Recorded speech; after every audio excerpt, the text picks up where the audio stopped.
नमस्कार दोस्तों, विज्ञान के इस सेशन में हम बात करेंगे ऑब्जेक्टिव क्वेश्चंस की, जो कि परीक्षा के लिए बहुत ही उपयोगी हैं। हम पिछले वीडियो में 40 क्वेश्चन तो सॉल्व कर चुके थे। इसके बाद हम आगे के 41वें से 70वें नंबर तक के क्वेश्चन आंसर्स को सॉल्व करेंगे, जिन्हें आप ध्यानपूर्वक पढ़ लेंगे। तो चलते हैं अपने क्वेश्चन की तरफ। जैसे 41वें नंबर का क्वेश्चन है, Fe2O3 प्लस 2Al एल्यूमिनियम। तो एल्यूमिनियम ऑक्साइड और Fe यह अभिक्रिया किस प्रकार की अभिक्रिया है। तो इस अभिक्रिया में हमने देखा है कि यहाँ पर विस्थापन अभिक्रिया हो रही है, जो कि लोहे को हटा दी जाती है।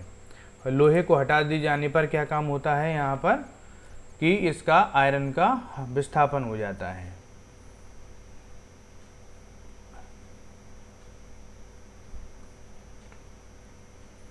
तो यहाँ पर आयरन का विस्थापन हो रहा है।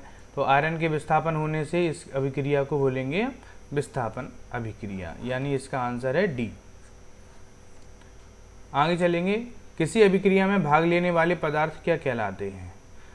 तो अभिक्रिया में भाग लेने वाले पदार्थ जो होते हैं वो अभिकारक कहलाते हैं, यानी कि सी इसका सही आंसर है। निम्नलिखित में से कौन सही नहीं है। ऑक्सीकरण और अवकरण यानी अपचयन साथ साथ होते हैं, तो ये तो सही है। कौन सही नहीं है, तो ऊष्माक्षेपी अभिकारक में ताप का शोषण होता है। ऊष्माक्षेपी अभिक्रिया में ताप जो होता है वो उसमें ऊष्मा निकलती, यानी ताप का शोषण, ये जो है गलत है आपका आंसर। दहन और श्वसन ऑक्सीकरण के उदाहरण हैं, तो ये आपका बी आंसर हमें मिल गया है, क्योंकि हमें इसमें देखना था सही नहीं है। ये बाकी सब सही है। अभिक्रिया CuO copper oxide plus hydrogen Cu plus H2O में किसका अपचयन होता है। तो अपचयन किसका हो रहा है, तो यहाँ पर कॉपर ऑक्साइड है। तो कॉपर ऑक्साइड के पास पहले तो ऑक्सीजन थी और बाद में क्या हुई, ऑक्सीजन हट गई यहाँ से। तो जिसमें वह अभिक्रिया जिसमें से ऑक्सीजन का ह्रास हो, वहाँ ऊपर होता है अपचयन। तो CuO कॉपर ऑक्साइड का यहाँ पर अपचयन हो रहा है, यानी आंसर बी सही है। वह अभिक्रिया जिसमें दो या दो से अधिक ऑक्सीकारक मिलकर एकल उत्पाद का निर्माण कराते हैं। तो दो या दो से अधिक अभिकारक है, यहाँ पर ऑक्सीकारक ना लिख के यहाँ पर है अभिकारक। तो अभिकारक दो या दो से अभिकारक तो मिलकर एक बनाएंगे तो संयोजन अभिक्रिया होगी, यानी बी हमारा सही उत्तर हो जाएगा। जब अभिकर्मक टूटकर छोटे छोटे उत्पाद उत्पन्न करते हैं, तो यहाँ पर वियोजन हो रहा है, तो यहाँ का पहला ही आंसर हो जाएगा। ये उत्तर भी इसका ए है। निम्नलिखित में से कौन सी अभिक्रिया के युग्म हमेशा साथ साथ होते हैं। तो युग्म यानी होते हैं जोड़े, तो एक साथ साथ हो जाना ही युग्मीकरण अभिक्रिया है। तो यहाँ पर हम देखेंगे डी आंसर, उदासीनीकरण और विस्थापन। निम्न में से कौन सी अभिक्रिया के युग्म हमेशा साथ साथ होते हैं। तो उदासीनीकरण और विस्थापन, ये दो ऐसी अभिक्रियाएं हैं जो साथ साथ चलती हैं। इसके बाद हम बात करेंगे नीचे दी गई अभिक्रिया में के संबंध में कौन सा कथन असत्य है, यानी कौन गलत है, इसको हमें देखना है। तो यहाँ पर ये अभिक्रिया है जिसमें lead oxide plus carbon Pb plus CO2 ये इसके उत्पाद हैं। तो यहाँ पहला ऑप्शन है सीसा अपचयित हो रहा है। तो यहाँ पर PbO यानी यहाँ पर ऑक्सीजन का ह्रास हो रहा है, तो ह्रास हो रहा है, तो यहाँ पर इसका अपचयन हो रहा है, बात सही है। तो ये बात सही है।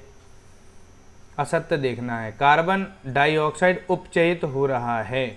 तो कार्बन डाइऑक्साइड यानी यहाँ पर कार्बन के साथ ऑक्सीजन जुड़ गई है, तो ये भी सत्य है, उपचयित हो रहा है। इसके बाद कार्बन उपचयित हो रहा है, तो कार्बन जो है वो भी उपचयित, ये भी सही है। इसके बाद है लेड ऑक्साइड उपचयित हो रहा है। तो लेड ऑक्साइड का भी, हाँ, लेड ऑक्साइड जो है यहाँ पर अपचयित हो रहा है, यानी कि इसमें जो है 1 2 3 सही है, यानी ये आंसर हमारा गलत है यहाँ का। तो ये 3 सही है, 1 2 3, और ये चौथा जो है हमारा गलत है, ये प्रिंटिंग मिस्टेक्स है। इसके बाद कॉपर सल्फेट के घोल में लोह चूर्ण डालने पर क्या पृथक होता है। तो हमने इसके लिए रिएक्शन पढ़ी हुई है कॉपर सल्फेट की, CuSO4 प्लस लोह चूर्ण यानी Fe को डाल देंगे। तो Fe जो है वो कॉपर से अधिक क्रियाशील है, तो यहाँ पर विस्थापन अभिक्रिया होकर FeSO4 प्लस Cu बाहर निकल जाता है। तो आयरन जो है आपका कॉपर को विस्थापित कर देता है, तो हमें यहाँ पर प्राप्त होता है कॉपर, यानी इसका आंसर ए सही है। इसके बाद देखेंगे SO2 गैस ऑक्सीकारक अथवा अवकारक। तो जो SO2 गैस है ये ऑक्सीकारक तथा अवकारक दोनों होती है। अब ये इसका जो आंसर है सी वो कैसे है, जरा इसको एक बार देख लेंगे। तो SO2 में अगर हम S की ऑक्सीकरण की बात करें तो S की ऑक्सीकरण है हमारी ये हमारी है +4, यानी ये क्या काम करता है 4 ऑक्सी, और S की अधिकतम ऑक्सीकरण कितनी होती है, S की +2 से लेकर और +6 तक होती है। इसमें क्या काम है कि ये अभी हमारे पास कितनी है 4, यानी ये इलेक्ट्रॉन को ले भी सकता है। तो इलेक्ट्रॉन को लेना क्या होना है, अवकारक है, और 4 से ज़्यादा यानी ऑक्सीडेशन यानी इसकी 6 भी हो सकती है अधिकतम।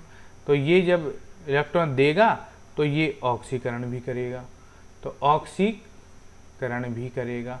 इस प्रकार से हमने पढ़ा है कि जो अपचायक होते हैं उनका ऑक्सीकरण होता है, और जो अपचायक होते हैं उनका होता है ऑक्सीकरण, और जो आपके ऑक्सीकारक होते हैं उनका होता है अपचयन। तो इनमें से ये सी आंसर ही हमारा सही है। निम्नलिखित में से कौन सी अभिक्रिया उत्क्रमणीय है। उत्क्रमणीय का वैसे रिवर्सिबल का इस प्रकार से निशान होता है, तो ये हमारी पहचान है कि किसी भी अभिक्रिया में अगर इस प्रकार का निशान लगा होता है तो वो उत्क्रमणीय अभिक्रिया है। यहाँ पर अमोनिया निर्माण जो हो रहा है ये जो है उत्क्रमणीय है, क्योंकि N2 + 3H2 इज रिवर्सिबल आपका 2NH3, यानी अमोनिया निर्माण की जो आगे की कक्षा में पढ़ोगे हेवर विधि, ये आपका उत्क्रमणीय है, यानी ये आंसर सही है।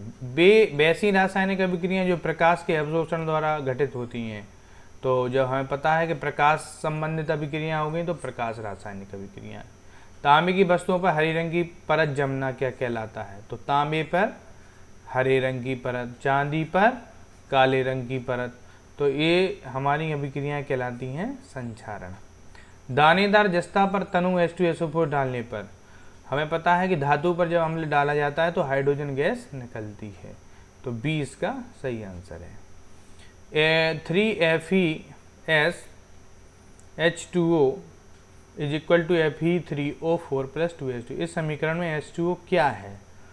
तो इस समीकरण में H2O देखो, H2O के कारण ही आयरन का पर ऑक्सीजन जुड़ रहा है, तो जिसके कारण जिसका ऑक्सीकरण होता है वो हमारा कहलाता है ऑक्सीकारक। तो यहाँ पर ए आंसर सही है।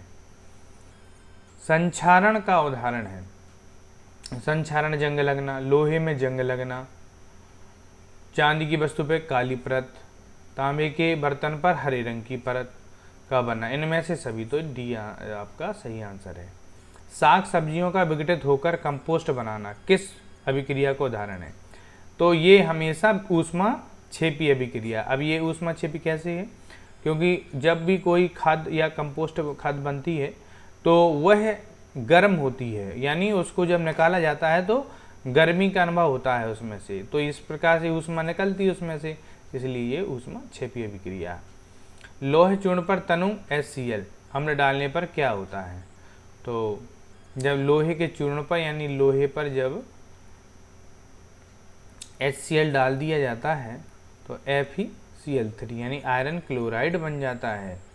तो यहाँ पर है आयरन क्लोराइड बनता है, और अम्ल है तो धातुओं पर अम्ल करने पर हाइड्रोजन गैस उत्पन्न होती है, यानी इसका आंसर भी ए है। इसके बाद है लेड नाइट्रेट के घोल में पोटेशियम आयोडाइड का घोल मिलाने पर क्या बनता है। लेड नाइट्राइट पिछले भी हमने पिछली वीडियो में ये जो क्वेश्चन इस प्रकार से आया था, लेड नाइट्रेट के घोल में पोटेशियम आयोडाइड को मिला देंगे तो क्या बन जाता है। तो लेड आयोडाइड, यानी ये जुड़ेगा आई से और के जुड़ जाएगा NO3 से, तो लेड आयोडाइड और पीला अवक्षेप बन जाता है। तो आपका ए आंसर सही है।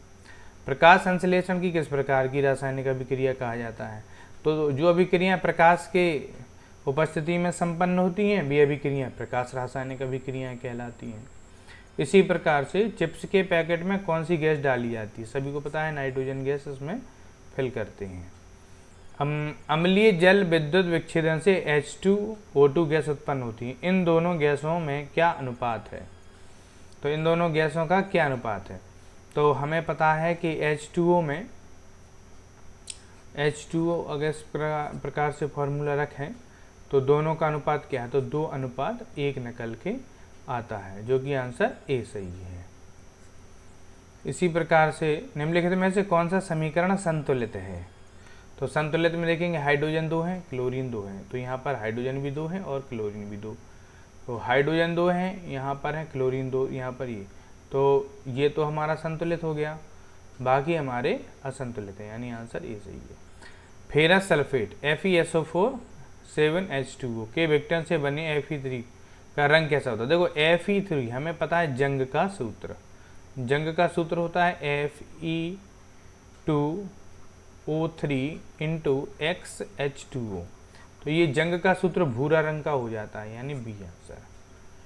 विकृत गंधता के लिए उत्तरदायी अभिक्रिया कौन सी है। तो विकृत गंधता में ऑक्सीकरण होता है, तो तेल व वसा युक्त जो खाद्य पदार्थ होते हैं उनके ऑक्सीकरण को ही हम विकृत गंधता कहते हैं, यानी आंसर हमारा ए सही है। क्लोरीन ब्रोमीन आयोडीन की क्रियाशीलता का क्रम। तो क्रियाशीलता के क्रम में हमें पता है कि जब हम 17वें वर्ग के तत्वों की बात करते हैं तो फ्लोरीन, फिर आता है उसके नीचे क्लोरीन, क्लोरीन के बाद ब्रोमीन, ब्रोमीन के बाद आता है आयोडीन। तो सबसे ज़्यादा क्रियाशील आपका यहाँ से Cl फिर Br, यानी सबसे ज़्यादा ये है, उसके बाद Br है, उसके बाद I है, तो हमारा बी हो जाएगा सही आंसर। निम्नलिखित में से कौन सा समीकरण असंतुलित है, यानी ये संतुलन नहीं है। तो देखो Fe यहाँ पर 1 है तो 1 है, यहाँ पर Cl 2 है और यहाँ पर भी 2, टोटल 4 होना चाहिए, तो यहाँ पर 3 है, तो यानी ये हमारा असंतुलित है। द्रव्यमान संरक्षण के सिद्धांत के अनुसार द्रव्यमान का नाश नहीं होता है, ठीक है, द्रव्यमान का निर्माण नहीं होता है। उत्पादन में कुल द्रव्यमान अभिकारक के कुल द्रव्यमान के तुल्य होता है, ये भी सही है, यानी इसका सभी आंसर सही है। इसके बाद है ये आपकी विस्थापन अभिक्रिया का एक उदाहरण है। किस प्रकार की अभिक्रिया है, तो यहाँ पर विस्थापन अभिक्रिया, पिछले क्वेश्चन में हम उसको सॉल्व कर चुके हैं। अब यहाँ पर सोडियम सल्फेट और बेरियम क्लोराइड से बेरियम सल्फेट और इस यहाँ पर नमक का इस अभिक्रिया में बेरियम सल्फेट का श्वेत अवक्षेप बन जाता है, अतः इस अभिक्रिया को अवक्षेपण अभिक्रिया, तो यानी आंसर हो जाएगा ए। इस प्रकार से हम 70 क्वेश्चन को यहाँ पर सॉल्व कर चुके हैं। टोटल आप दोनों वीडियो को देखकर सभी क्वेश्चन्स को एक नोट कॉपी में अपना नोट कर लें और अच्छे से उसकी प्रैक्टिस करें, तो आपको परीक्षा में सफलता अवश्य मिलेगी। धन्यवाद।